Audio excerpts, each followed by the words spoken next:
Hoy en Itinerario descubrimos la increíble historia de la exploración de los aires mexicanos en el Museo Militar de Aviación. La obra de la fotógrafa neoyorquina Vivian Maier llega al Museo Franz Mayer en la exposición Revelada. Dentro del mercado de Tlacoquemécatl, en la del Valle, probamos los auténticos sabores de Vietnam en M.Oi. Te damos la bienvenida a Itinerario. ¡Comenzamos!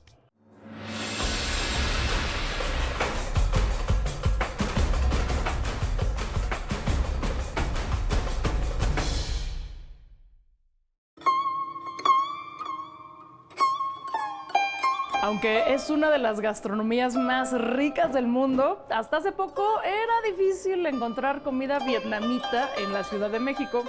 Afortunadamente empiezan a surgir opciones. Por ejemplo, este pequeño local dentro del mercado de Tlacoquemécatl, en la del Valle, donde vamos a probar el banh mi, los rollos primavera, el café vietnamita y otras cosas buenísimas. La gastronomía vietnamita es muy amplia, así que fue todo un reto elegir los platillos clave que se iban a ofrecer acá. Una especie de grandes éxitos para darnos una idea de lo rico que se come allá. Me da mucha curiosidad saber cuál es la historia de este lugar, quiénes se pusieron de acuerdo, cómo fueron las pláticas para abrir este lugarcito de comida vietnamita. Bueno, mira, te explico. M.Oi empezó en Miami durante la pandemia. Digo, el dueño vivió 10 años en Vietnam y trabajó hizo un brewery allá, uno de los primeros. Entonces su pasión era la cerveza y la comida. Y siempre comía en las calles de Vietnam, en los puestos callejeros, y se interesaba mucho por los sabores, porque era nuevo para él. Entonces lo que hizo fue contactar a diferentes chefs de allá y tratar de duplicar los sabores de Vietnam y poderlos traer aquí a México. Y lo que estamos haciendo, lo que está pasando con M.Oi es un tributo a Vietnam. Y la idea de llamarlo M.Oi fue porque en Vietnam, cuando tú vas a un restaurante, en lugar de decirle, oye, mesero, ven acá, tú dices M.Oi. Entonces la gente se acerca. Eso quiere decir como que estás llamando al mesero. Es muy de hospitalidad, es muy de food and beverage. Entonces esa fue la idea de llamarlo M.Oi. Algo distintivo de la cocina vietnamita es lo fresca que es. Hay muchas plantas que se sirven frías o a temperatura ambiente que caen de maravilla en un día caliente. ¿Cuáles son los platillos de la comida callejera vietnamita que decidieron traer acá? Bueno, nosotros decidimos traer unos platillos frescos. Lo que es los roles primavera, que se llaman spring rolls. Tenemos de camarón, tenemos de tofu y tenemos de puerco. Lo que quisimos hacer en el bowl que tenemos aquí es los sabores que tienes dentro del spring roll, ponerlos en una porción más grande, que lo puedas disfrutar mejor, que puedas usar los chopsticks. Y tenemos el banh mi. El banh mi es un sándwich muy popular en Vietnam. Lo tenemos de puerco, lo tenemos de pollo, y el puerco y el pollo está marinado por 24 horas. Es muy fresco, no lo usamos más de 2 días. Entonces es algo que le das una mordida y puedes encontrar los sabores asiáticos de Vietnam en un bite. Creo que la noticia más bonita que he recibido en muchos años es que este banh mi no lleva mayonesa, que es lo único que no me gusta. Ok, perfecto. Entonces estoy muy emocionado de probarlo. En vez de mayonesa, ¿qué lleva? Lleva un paté hecho con pollo y lleva un poquito de brandy el paté. Entonces...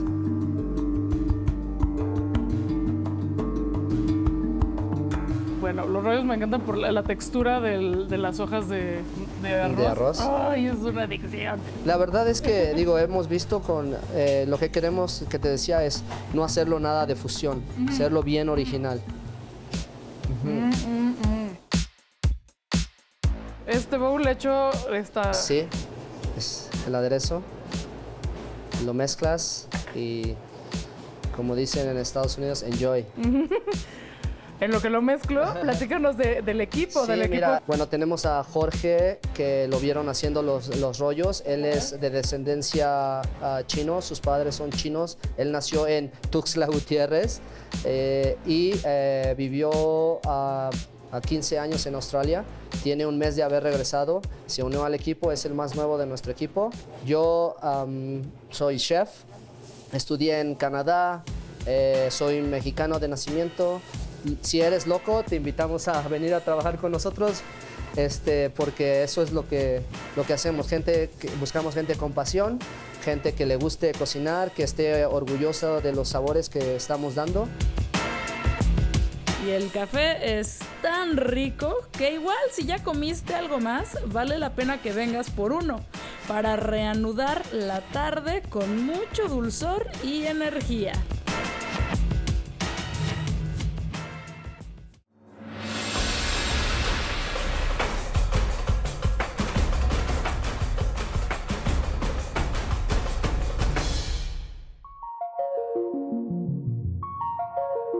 En 2007 fue subastada en Chicago una bodega con decenas de miles de negativos fotográficos. El coleccionista John Maloof compró buena parte de estos negativos y al revelarlos descubrió que no solo eran un registro de casi 40 años de vida diaria en Nueva York y en Chicago, sino que además eran de una mujer en ese entonces desconocida, pero que hoy es considerada una de las grandes fotógrafas del siglo XX, Vivian Maier. Entre la poca información que hay sobre Vivian Maier, se sabe que nació el 1 de febrero de 1926 en Nueva York y que trabajó como niñera durante 40 años. Una de las familias para las que trabajó la describía como una Mary Poppins de la vida real. Acostumbrada a dar paseos, a veces acompañada por los niños que cuidaba, Maier capturaba toda clase de escenas y personajes, imágenes cotidianas que, a la vez, eran instantes de belleza excepcional, testimonios de la gran ciudad. Vivian Maier miraba la vida, la observaba, la seguía, a veces la perseguía y no dejaba nada al azar. Las escenas que fotografió son a menudo anécdotas, coincidencias a las que nadie prestaba atención, pero que se convirtieron en el centro de sus narraciones. En este teatro de lo ordinario, cada uno se convertía en protagonista, así fuera por una fracción de segundo.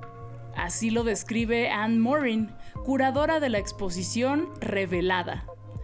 Revelada es una exposición itinerante que ha pasado por varios países antes de llegar a México. Es la primera vez que la obra de Maier se presenta en Latinoamérica. Con más de 200 piezas, nos adentra no solo en la visión de esta talentosa fotógrafa, sino en el corazón de la modernidad. Visita Revelada, Vivian Maier, fotógrafa, hasta el 19 de mayo en el Museo Franz Mayer.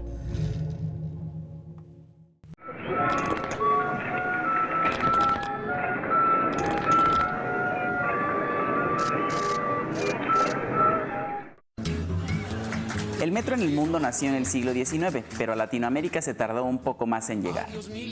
El concepto de una red subterránea de transporte parece surgir al mismo tiempo que las grandes aglomeraciones humanas. Las obras habían comenzado en 1967.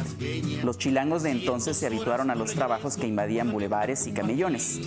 En la ciudad circulaban 450,000 vehículos automotores. Comenzaba a hablarse no de una sola ciudad, sino de una ciudad con muchos rostros, con muchos Méxicos encapsulados. A partir de la segunda mitad del siglo XX, la construcción de diversas obras transformó radicalmente el paisaje de la capital. La llegada del metro en 1969 cambió camellones, jardines y glorietas por un paisaje urbano más moderno. Bienvenidos a la Ciudad de México en el tiempo. Ay, no admiten guajolotes.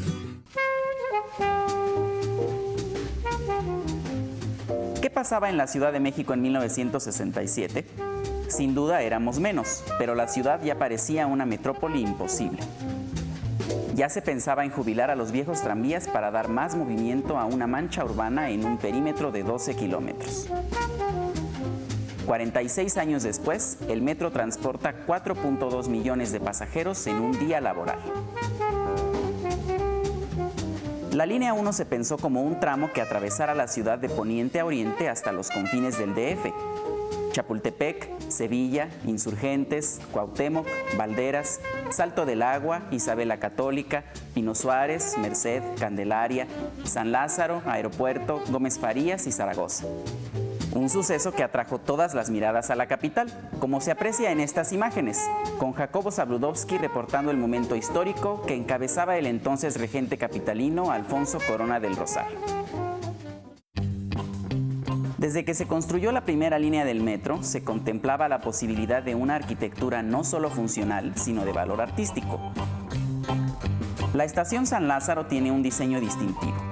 Cerca de aquí se levantaba la antigua terminal del ferrocarril interoceánico, donde salían los trenes que seguían la ruta México-Puebla-Veracruz. Su autor dejó un sello imborrable en varias estaciones de la línea 1, como en Candelaria. Es un modelo sobresaliente de arquitectura subterránea. No había antecedentes de construcciones semejantes en la ciudad, así que el simple diseño de una estación ya era un reto. El paso del tiempo no le ha quitado belleza a esta estación, una de las más notables en términos arquitectónicos. La llegada del metro a la Candelaria de los Patos trajo modernidad a este barrio. El arquitecto Félix Candela diseñó esta estación y otras de la línea 1, como San Lázaro, Merced y una de las salidas de Valderas. No es casualidad que las dos primeras líneas del metro lleguen a este punto de la ciudad. El control de mando, el cerebro de una enorme red de arterias urbanas, está en la estación Salto del Agua y su interior parece una nave espacial. Si existe algún lugar en la ciudad que nunca duerme, ese es el puesto central de control del metro.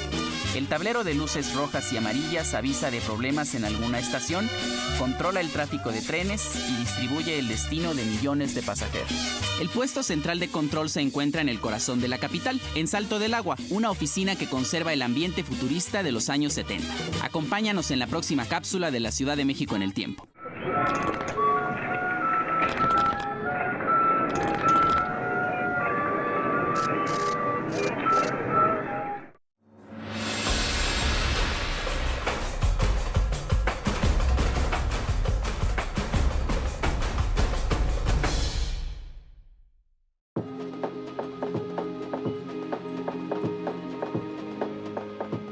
Geomática es un término paraguas, pero en lo fundamental es la evolución de topografía, que es esta primera ingeniería que nació en México en las minas en el siglo XVII para extraer diferentes tipos de metales y conocer su ubicación geográfica. Y ya en tiempos más recientes lo que hace la UNAM es unir la tradicional topografía con un elemento que se llama sistemas de información geográfica, que es, por ejemplo, los mapas que hace el INEGI, con información satelital. Y ahora que se une el tema de los drones, lo que sucede es que tenemos de pronto varias fuentes de información aérea, desde las cuales obtener muchos tipos de conocimiento del suelo. Por ejemplo, hay drones que pueden tomar con sensores de temperatura, que pueden tomar salud de la vegetación, o por ejemplo en el mar con fotografía satelital se puede saber qué tan sana está los fitoplancton, por ejemplo, o qué tan sana está un bosque por la cantidad de agua que hay en las hojas. Todo eso se adquiere con información aérea que estudia la geomática. Tiene muchísimas. Primero, por ejemplo, la que todos conocemos, Waze o Google Maps, que es información geográfica en tiempo real a través de Internet. Segundo, por ejemplo, para hacer un análisis territorial de dónde puede haber agua, dónde una cuenca puede ser sana, dónde asentar población humana, entonces los usos son casi infinitos. En realidad el dron sí requiere ciertos elementos básicos de conocimiento aéreo. Incluso está la norma oficial mexicana que regula el uso de ERPAs, que son este tipo de vehículos. Sin embargo, abajo de cierto gramaje son drones de uso recreativo. Y hay que tener en cuenta muchísimos elementos. Por supuesto, lo primero en lo que pensamos es fotografía y video, que es también lo más atractivo para el público en general. Pero los drones también tienen muchísimos usos. Por ejemplo, el análisis de la contaminación. También cuando tuve oportunidad de hacer las fotografías para la recreación de Tenochtitlan, me di cuenta del tamaño de este problema porque había semanas, incluso meses, que desde el Cerro de la Estrella no se veían los volcanes. Entonces, allí me obligué a tener una relación con el entorno de la ciudad y con la planeación de los vuelos. Entonces ya no se volvió solo una herramienta de fotografía y video de lo subo y a ver qué sale, sino hay todo elementos de planeación detrás, ya bastante interesantes, que además me permitieron conocer elementos muy complejos de la ciudad. Hace 3 años me busca Thomas Cole, que es un holandés que se dedica a la museografía, y él tenía este interés, él es ingeniero en software, tenía el interés de la recreación de Tenochtitlan porque en Europa existe este concepto de la ciudad junto al mar. Tenochtitlan es visto como el ejemplo de la devastación de una ciudad que devastó sus canales, y hoy es la Ciudad de México. Entonces encontramos que existían 10 o 12 lugares desde los cuales Tenochtitlan se podría ver magnífico. Y en eso consistió mi participación, ir a dronear los sitios desde donde exactamente el mismo lugar como se hubiera visto en 1518. ¿Y por qué 1518? Porque era el momento en el que Tenochtitlan tenía el Imperio Mexica, su mayor extensión, y es antes de la llegada de los españoles. Entonces tenemos la isla y el sistema acuático funcionando. Y mi participación fue la representación actual, la fotografía aérea y la georreferenciación de cada sitio desde donde Tenochtitlan se pudiera ver novedoso. Y después de esto comenzó en mí también una tarea de investigación de la ciudad, de qué pasó primero con tanta agua, con tantos canales, y logré combinar geomática con historia del urbanismo de la Ciudad de México. Entonces es buscar qué pasó aquí para tratar de encontrar respuestas o qué podemos hacer para tener una ciudad un poquito más habitable, porque en los últimos años nos hemos dado cuenta que ya estamos llegando al final de la habitabilidad de esta cuenca. El imaginario humano, en mi apreciación, es el que nos llevó a la luna, pero también nos llevó a cosas horribles, ¿no? El ser humano tiene una capacidad de creación gigantesca. Entonces, al final la ingeniería es la aplicación de creaciones y conceptos en la mente llevado a un mundo matemático. En mi caso lo combino con historia. Entonces, al final el imaginario es mi apreciación fundamental. Primero, hacia el pasado, todos los que vivimos en la Ciudad de México, que hemos estado en el Zócalo, todos los que nos han visitado en esta ciudad, nos es casi inimaginable cómo, estando en el Zócalo, por ahí pasaba una sequía y en una isla en medio de un lago, viendo las condiciones actuales de la ciudad. Entonces, solamente es una ciudad, el caso de Tenochtitlan, que puede vivir en nuestra imaginación. Que sí funcionaría para después llevar a la práctica y entender precisamente qué ideas pueden ayudar a minorar estas gigantescas diferencias sociales que tenemos en nuestra ciudad. Pero primero empieza como un ejercicio de creatividad, entendiendo la gravedad de la situación. Yo así lo veo. Hola, soy Andrés Emo, soy ingeniero geomático y combino la historia para investigar nuestra ciudad y sus fenómenos.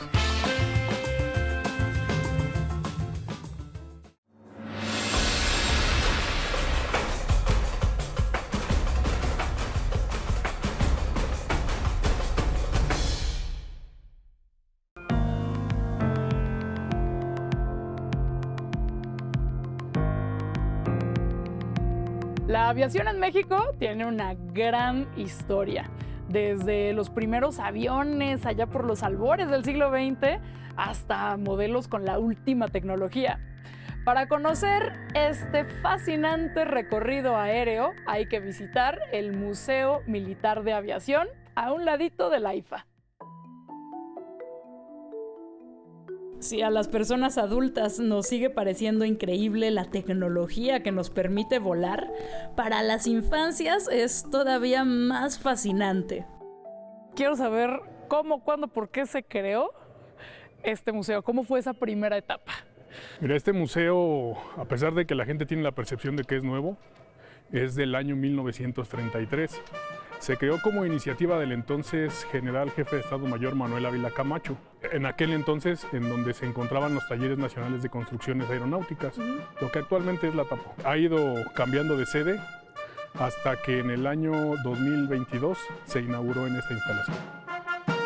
¿Cómo fueron fueron los cambios para esta nueva etapa? ¿Cómo se prepararon para recibir a la enorme cantidad de gente que me imagino que está viniendo, no solo por la gran novedad del nuevo aeropuerto, sino que, ay, pues me quedan unas horitas extras antes de mi vuelo, vamos a echarle un ojo a los aviones? Cuando se tomó la decisión de la construcción del AIFA, la Secretaría de la Defensa Nacional tomó a bien determinar ampliar las instalaciones del museo y colocarlo en un punto estratégico. Si te das cuenta, estamos en una parte cerca de la puerta. Esto con el fin de que la totalidad del público pueda venir. Tenemos un horario de martes a domingo de 10 de la mañana a 4 de la tarde, que es un horario muy cómodo, y se construyó una instalación totalmente nueva con las capacidades suficientes para atender en su momento hasta 15,000 personas al mismo tiempo. ¿Y cómo está armado el recorrido? Veo que hay algunas, que no nada más estamos en esta parte donde están en exhibición las increíbles naves, sino que hay salas que tienen como un orden narrativo, digamos. Así es. Mira, como viste, desde que entraste, viste aeronaves colocadas estratégicamente para que la gente las conozca. Esa es la parte frontal del museo. Después contamos con un hangar de exhibición, que es en donde nos encontramos ahorita. Estamos rodeados por 12 salas en total, y tenemos una plataforma de servicios posterior en la que tenemos aeronaves a la que la gente puede acceder. Otro tema muy importante, que es la participación de la Fuerza Aérea Mexicana en la Segunda Guerra Mundial por medio del Escuadrón 201.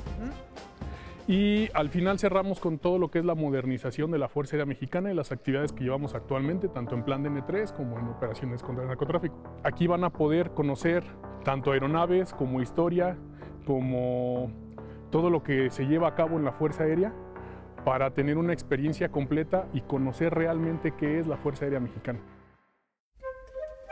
El teniente Jorge Ruiz, originario de Oaxaca, es un apasionado de la aviación y comparte ese amor y asombro al hablar de cada una de las naves. Iniciamos con el avión de combate, el único avión de combate que ha tenido la Fuerza Aérea Mexicana, que es el avión F-5. Es un avión cazabombardero. Digamos que puede desempeñar la función de bombardero, asimismo que puede ser un avión de caza.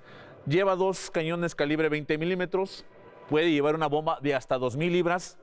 En la parte de las alas, en las 3 estaciones que lleva un lanzacohetes LAU-19 de 19 cohetes calibre 70 milímetros, lleva un lanzacohetes LAU-68 de 7 cohetes, mismo calibre, y por último en cada punta de ala lleva un misil Sidewinder modelo 9. Tenemos el Pilatus PC-9 que llega en el año 2006 a la Fuerza Aérea Mexicana para reforzar la vigilancia en la frontera sur de nuestro país. De este lado tenemos el avión B-25, un bombardero ligero, que se llega aquí a la Fuerza Aérea Mexicana en el año de 1945, después de que termina la guerra, para vigilancia en el Golfo de México. Era un avión bombardero ligero, pero que aparte de eso se podía artillar con 15 ametralladoras y también podía lanzar cohetes. Y llegamos aquí a uno de los aviones más emblemáticos que tiene, o ha tenido, perdón, la Fuerza Aérea Mexicana, el cual es el avión Republic P-47 Thunderbolt, en el cual se entrenaron los pilotos del Escuadrón 201 y con el cual combatieron en la Segunda Guerra Mundial. Y por acá tenemos algo muy importante para la aviación mexicana y para nuestro país. ¿Por qué? Porque tenemos un modelo o un avión que fue construido por mexicanos. Asimismo, también el primer motor de aviación, el motor Axtal, que en lengua náhuatl significa garza blanca, y la hélice anáhuac, que fue un diseño del teniente mecánico en aeronáutica Juan Guillermo Villasana López, que se llegó a exportar a otros países, la hélice anáhuac. Se llegó a exportar a Japón y a Argentina. Ay, puro talento mexicano aquí.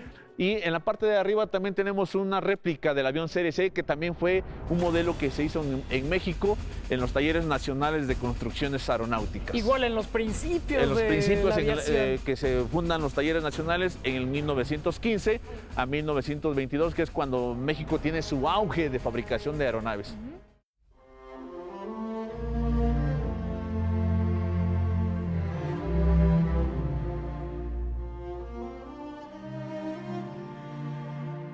Por ahí en el año de 1935 y 1936, en Zitácuaro, Michoacán, una persona de nombre Miguel Carrillo Ayala hizo una aeronave muy artesanal, se le puede llamar. ¿Por qué? Es el avión Pinocho, que lo hizo cuando él encontró en una revista de mecánica popular los planos de cómo hacer un avión. Y entonces él decía que iba a hacer un avión. Ajá. En ese momento su familia, sus amigos, nadie le creía que fuera a hacer un avión. Él decía que lo iba a fabricar y que lo iba a volar. Nadie le creía y por eso el mote de Pinocho a su avión. Esta aeronave fue hecha de madera, de lona y de metal.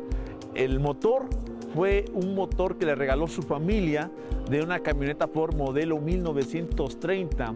Entonces, si tú te pones a imaginar cómo es posible que un motor de vehículo prácticamente que fue diseñado para una camioneta, se le colocó a una aeronave y que lo más interesante, que voló de Zitácuaro, Michoacán, a la Ciudad de México completamente guiándose por las vías del ferrocarril.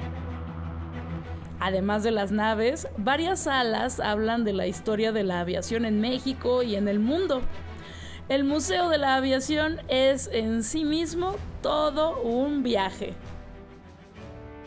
De la del Valle a Santa Lucía, hasta aquí llegó este itinerario, pero ya sabes que nos vemos la próxima semana con más recomendaciones de la Ciudad de México y sus alrededores.